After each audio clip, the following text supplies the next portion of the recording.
A couple of years back, fresh off the grief of losing my mom, the weight of being her only child settled on my shoulders.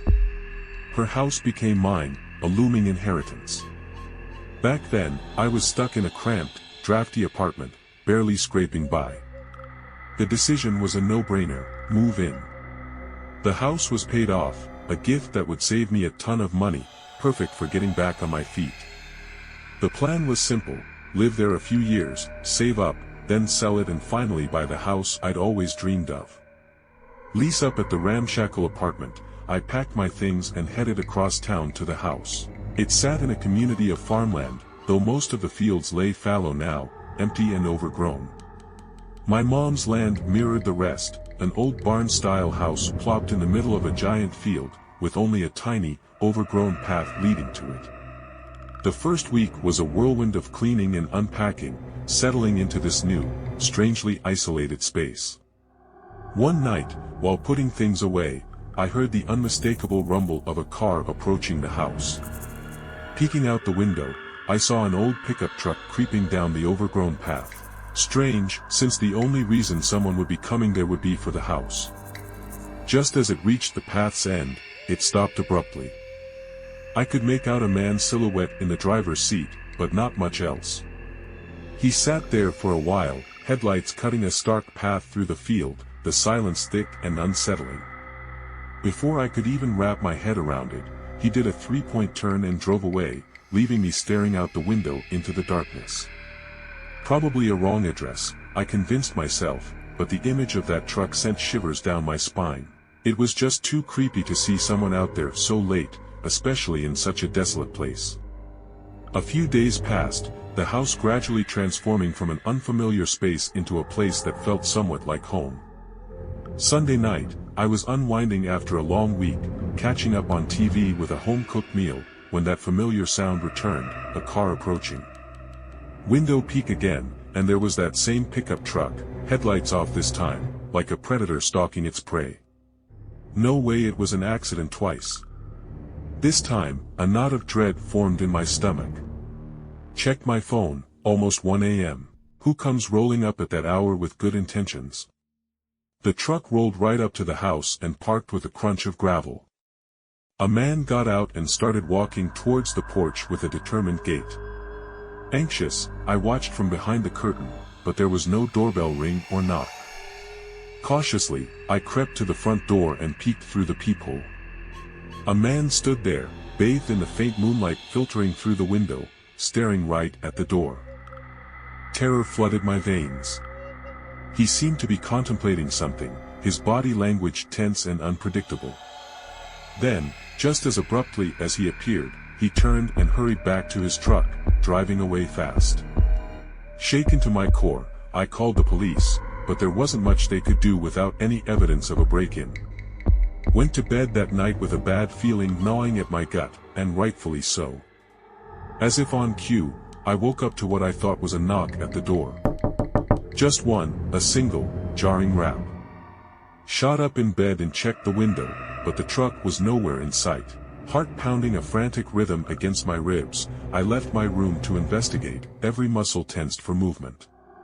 But as I reached the top of the stairs, I saw the front door ajar, hanging open a few inches. Frozen in place, moments later I heard footsteps walking through the hallway downstairs. Panic seized me. My breath hitched in my throat, and I could hear the footsteps getting louder, coming up the stairs. Thinking fast, I bolted into the spare bedroom, the one closest to the stairs, and dialed 911 with trembling fingers. As the footsteps got louder, coming up the stairs with a heavy thud each step, I hid behind a clothes rack, the phone pressed tight to my ear. They went straight into the main bedroom, and I could hear the rustle of movement, the creak of drawers, like someone searching for something specific. Too scared to breathe, let alone speak on the phone, I just sat there silently, praying they wouldn't find me. Sitting there silently. They spent a few minutes going through the bedroom before leaving and going back downstairs and finally exit visiting the house. I started talking to the officer as I ran up to the back window to see if I could identify them before they got away. It was dark, but I could see that it was the same man who was on my porch earlier. He was walking in the backyard toward the field of tall grass, eventually disappearing in it. Police came by and tried to find any evidence to help with the case, but my description of the man was about all there was and not very helpful, I'm afraid. I don't know what that man wanted, but he seemed to be looking for something he knew was there. It makes me think maybe he knew of something my mother was hiding in the house, and after hearing of her passing he wanted to steal it. But once I realized he had to have known I was home and probably in the bedroom, it terrified me to think about how he still went in and looked around. What was he planning to do to me if I was still in there? I ended up selling the house a month later because I was too scared of thinking that the man would be coming back. Even now I still check every few months to see if there were any reports of recent break-ins at that address, but it's been quiet ever since that night.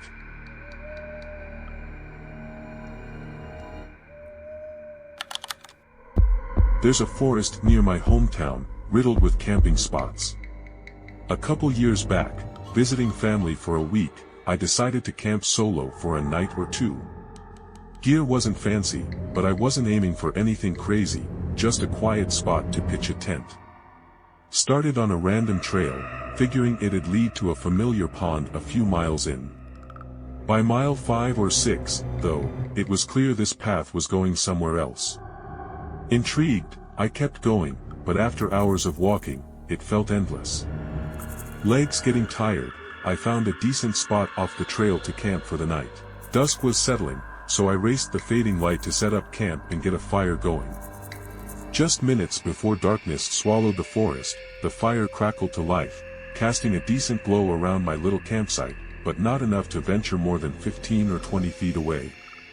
Sipping calming tea, I let the day fade.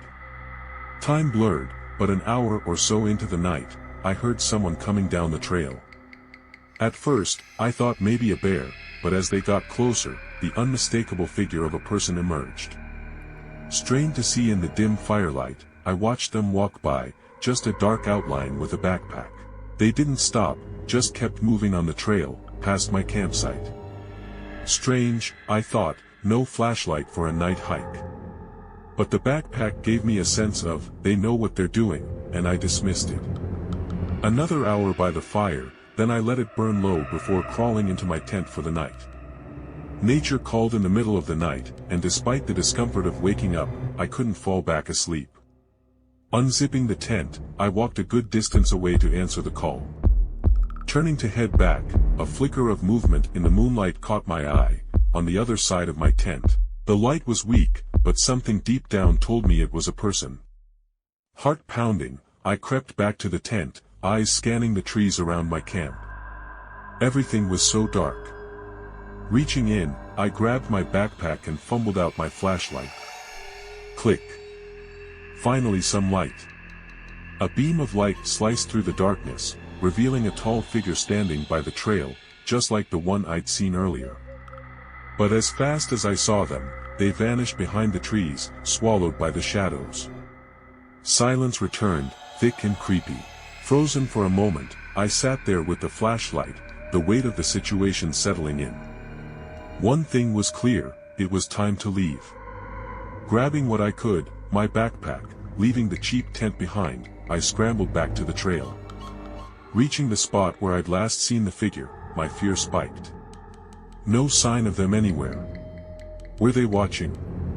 Following? Oh, my God. What if he wanted to harm me? Flashlight beam dancing across the trees, I cautiously made my way back. Sunrise painted the sky halfway through my trek, a welcome sight as I finally emerged from the forest, unharmed.